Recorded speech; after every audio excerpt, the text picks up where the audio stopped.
Hi guys, good morning. Welcome back to our channel. Muli pong nagbabalik ang inyong kaibigan na marami na pong napagdaanan. Kaya pag nabigay po ng payo, siguradong pangmalakasan. It's me, your one and only payong kaibigan. And before we proceed mga kapwersa sa ating main topic na pag-uusapan on today's video, which is yun nga, yung kumalat na po na balita na meron na naman pong temporary travel ban na itinaas po ng bansa ng Saudi Arabia. So yun po yung ating pag-uusapan. Ano nga po ba yung mga bansa na ito at kailan po ba magsisimula yung i-impose na travel ban? Okay? So before we proceed on that, syempre gusto ko lamang po magpasalamat and mega love shout out po sa lahat ng ating mga taga-subaybay, yung talagang wala pong sawang sumusuporta at patuloy pong nanonood sa ating mga videos. Guys, huwag niyo pong skip yung ads ha. Para naman po meron po tayong pangmalakasang tawag nito, pangkabuhayan showcase diyan. Okay, medyo nahagard po ako at nasistress sa mga panahon ngayon kasi nga po sino ba naman ang hindi masistress?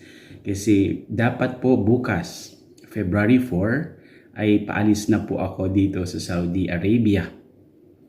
At pauwi po ng Pilipinas para po sa aking annual vacation. Kaso nga lang, nung chinek ko po, days before nung aking flight, nung chinek ko, ang ginawa po ni Saudiya, nilipat po niya, ginawa po niyang March 5. So kung hindi ko po yun na-check ng maaga, malamang at sa malamang ay nakapunta po ako ng Jeddah Airport at ako po ay uuwi ng Madina ng Luhaan. Okay, so yun nga po ang ating pangmalakasan na tip for today. Ugaliin po natin na frequently i-check po natin sa official website ng ating mga airlines yung flight status natin. Kasi talagang mayat maya po ang changes, pwede po siyang ma-cancel or pwedeng ma-delayed. So hindi po natin mapipigilan yung mga ganong bagay, di ba? Those are the situation now, di ba? And those are the things that really are beyond our control. At siyempre kumbaga naiintindihan din naman natin yung protocol, lalo na po Saudia Airlines na talagang ino-observe po kasi nila yung social distancing sa loob po ng eroplano. So instead of the normal capacity, let's say na 200, mga ganyan. So ngayon po less than 100 na lang daw ang laman ng isang flight kasi nga talagang ino-observe po nila yung proper na social distancing. At isa pa po sa nakakaapekto dyan ay syempre yung announcement po sa Pilipinas na nililimit na lang po yung number of arriving passengers sa ating international airport doon due to restrictions or limitations sa mga resources natin sa swabbing, sa quarantine facilities. Okay? And guys, talagang kaya po mega love shout out din po sa kaibigan natin diyan, kay Sir Chris, kay Sir Ray na talagang from Jubail. Siya po ay nagbakasyon na po sa Pilipinas and fortunately hindi po na-cancel ang kanyang flight. Umuwi po siya, sakay po ng Philippine Airlines and currently naka-check-in po siya sa Dusit Hotel sa Makati. So marami pong salamat sir for tagging me. Kasi po hindi ko po agad talaga nalaman itong breaking news. Kasi nga po busy po ako kagabi. Nagtatrabaho po ako sa bahay. At the same time, naghahanap po ako. I'm still trying my best to look for other flights na available na mas maaga kumpara po doon sa March 5. Kasi syempre, yun nga po yung hassle na dala. Pag nakapag-set ka na po, nakaplano na po lahat, and then all the while, dahil nga po sa nangyayaring pandemic, ay mamumove or makakancel yung iyong flight. So, ganun po talaga. Itawa na lang po natin yan. Well, ganun din po yung parang naging reaction ko nung mabasa ko yung mga comments. Siyempre, usually po pag may mga ganitong balita, mga travel ban, si Saudi Gazette, before po nilabas yung detailed na news, naglalabas po yan ng breaking news. pautay-utay po yan, yung baga pa-suspense. Na yun nga po, sabi po niya, meron na namang iba-ban, temporary ban ng mga countries na makapasok po dito sa Saudi Arabia. At syempre, ang talagang pumukaw po ng aking pansin ay ang ating kaibigan na si Vec.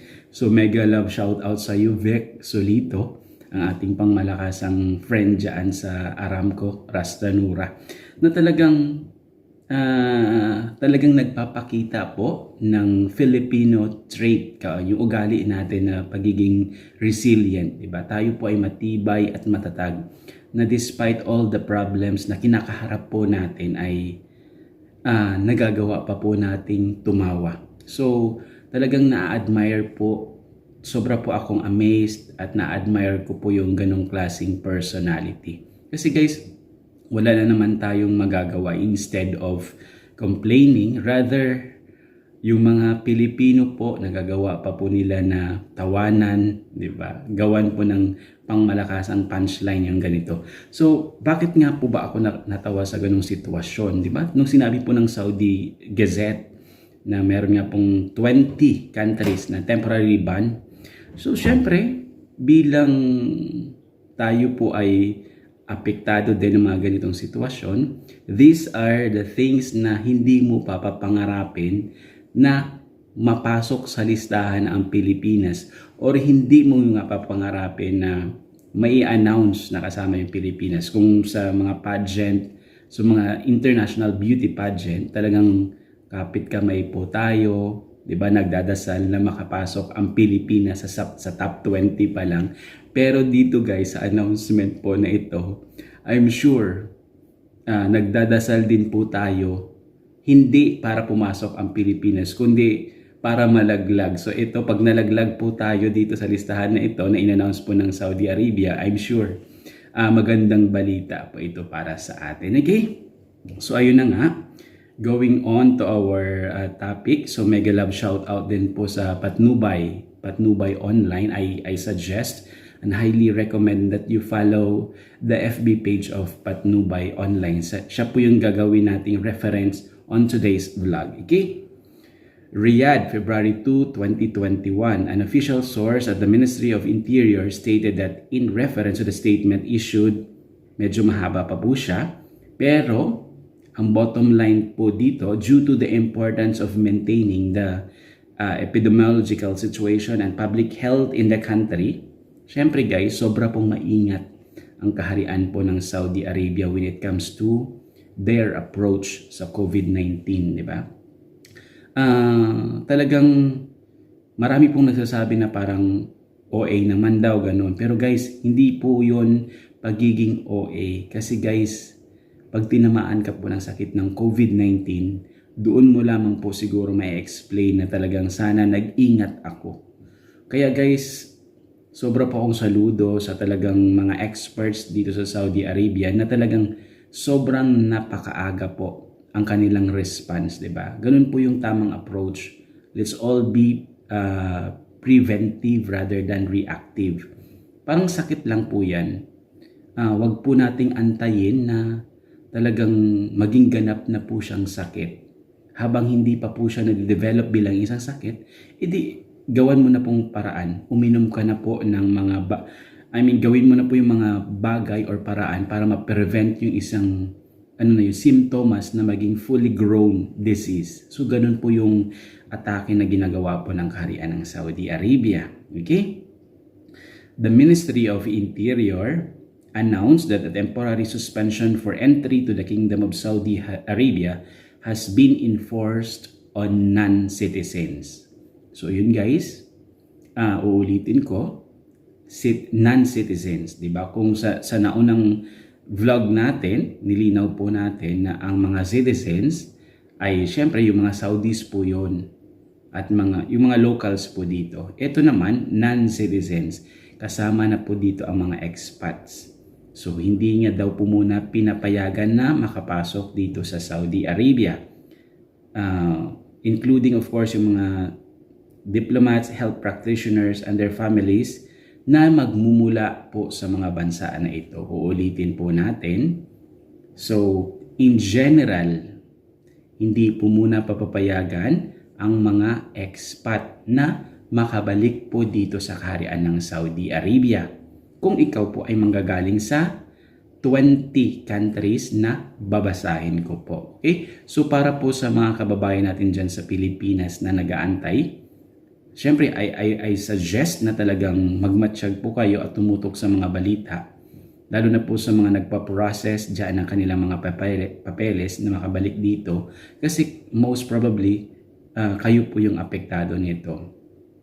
Bilisan nyo po na makabalik po dito sa Saudi Arabia habang bukas pa po ang international flights pabalik. Diba? Ganun din po sa mga kababayan natin na nandito sa kaharian ng Saudi Arabia na nagbabalak po ng bakasyon. So bilisan po natin, gawin po natin ang lahat ng bagay, kausapin natin lahat habang may time pa na pwede pa po tayo makalabas. At sa mga nagbabalak magbakasyon, syempre, isipin po natin yung mga ganitong bagay. Are we ready enough para po, let's say, hindi naman po natin dinadasal. What if po nasa Pilipinas tayo nakabakasyon and then mag-announce po yung kaharian na hindi po tayo makakabalik. So hopefully, yung mga ganong klaseng bagay ay pinaghahandaan nyo na po. Pinaghahandaan na po natin as of this time. Okay? So ito nga po yung bansa ng mga list of 20 countries. Number 1, Republic of Argentina.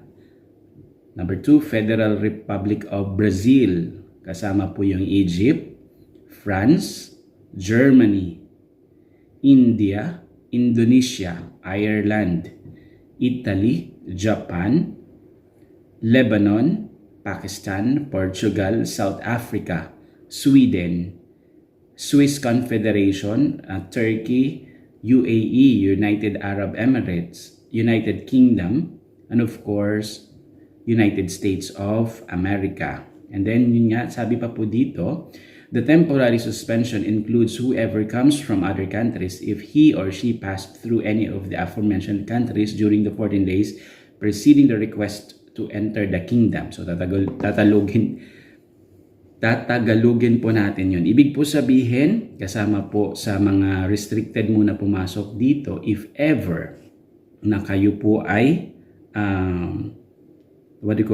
dumaan lamang po sa mga bansa sa 20 countries na yon 14 days prior, ibig sabihin 14 days before your intention na makapasok po dito sa Saudi Arabia at dumaan ka po sa mga bansa na yon, hindi ka papayagan ng Saudi na makapasok dito. Okay?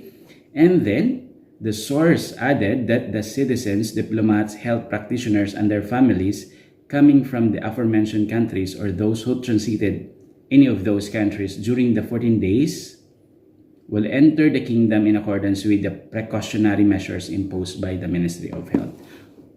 Dito po pumapasok po yung parang general rule na for every rule po, there will always be an exemption or exception, di ba? So yun nga po, sabi po nila, yung mga health practitioners, yung mga citizens, mga Saudi, mga diplomats at yung mga pamilya nila, kahit po sila ay dumaan po sa mga bansa na nabanggit, yung 20 countries, ay papayagan po silang pumasok dito given the fact na i-observe po nila yung mga precautionary measures na ipinapatupad po ng Ministry of Health. At yun na nga po, ito pong advisory or yung ito pong, ito pong rule or travel ban, temporary travel ban, ay magiging effective 9 p.m. starting 9 p.m. February 3, 2021. Okay guys? So talagang maaga po ako. I'm planning to do this vlog last night pero yun nga po may tinapos pa po tayong trabaho and then naghahanap pa po tayo ng ticket hopefully na may mas maaga po na flight. So as of now talagang medyo nalungkot po tayo doon sa balita na hindi po tayo makakauwi on our scheduled date. Pero tayo naman po ay very optimistic. I'm sure there will always be a way. And babalitaan ko po kayo kung ano man pong mangyari sa aking bakasyon kasi part po yan ng aking sinabi noong nakaraan na syempre, may mga protocols po tayo na ino-observe, binabalita din po sa lahat ng news portal ng mga kasama din po nating vloggers. So part of that, ako po, dahil uuwi nga po ako sa panahon ng pandemya, isi-share ko po talaga sa inyo kung ano po yung experience ko, kung ano po yung mga dapat nating paghandaan. Yun po ay real life experience, 'di ba? So at least kumbaga may panghuhugutan talaga at may basihan yung sasabihin natin. And sobra po akong nagpapasalamat doon sa mga kapwersa natin na talagang nag-comment po. So rest assured na babasahin ko po yung comment nyo dyan. And then I'm supposed to shout out po yung top 5 comments nung nakaraang vlog ko. Kaso nga lang po ito ay mabilisan lang pong na vlog. Kasi po ay tayo ay papasok pa sa work. So sa next vlog ko po, instead of top 5 comments, gagawin po natin yung top 10 comments. So dalawang video. So my last 2 videos, doon po ako kukuha ng aking talagang top 10 best comments. So ulitin ko guys, ang aking parang criteria kung paano po ang pagpili ko. Mararamdaman ko naman po yun guys kung napanood nyo po yung video. Kahit po maikli lamang po yung inyong comment as long as galing po siya sa puso, 'di ba? So magko-connect po yan sa akin. So I hope na mag-comment po kayo based on your, kung ano po yung nararamdaman, no? During that time na napanood nyo po yung vlog ko, kung ano po yung na-experience nyo, di ba? And then for sure, you will have high chances of landing it to our top 10 best comments. Okay? And guys, that's all for now. Siguro ay lagpas alas 6 na po dito ng umaga. Kami po ay magpe-prepare pa dahil papasok pa po sa work. At maghahanap pa rin po ulit ako ng ticket, hindi po tayo titigil, di ba? Hanggat meron pang chance. So mag-iingat lamang po tayo lagi, and then lagi po tayong mag-abang ng mga taming balita, okay? And then guys, segue ko lang, I'm just really so happy na makita yung mga kababayan po natin na talagang very active din po siya, kayo lahat, when it comes to like mga ganitong guidelines na pinapalabas po, mga travel updates na pinapalabas po ng Kaharian ng Saudi Arabia. And then talagang very helpful na sinishare din po nila sa kanilang mga timeline, sa mga group chat nila, sa mga Facebook pages, para din po sa kaalaman ng lahat. So marami pong salamat for being so generous, for sharing the correct information. Okay? So that's all for now. Mag-iingat po tayo lagi at marami pong salamat. God bless guys.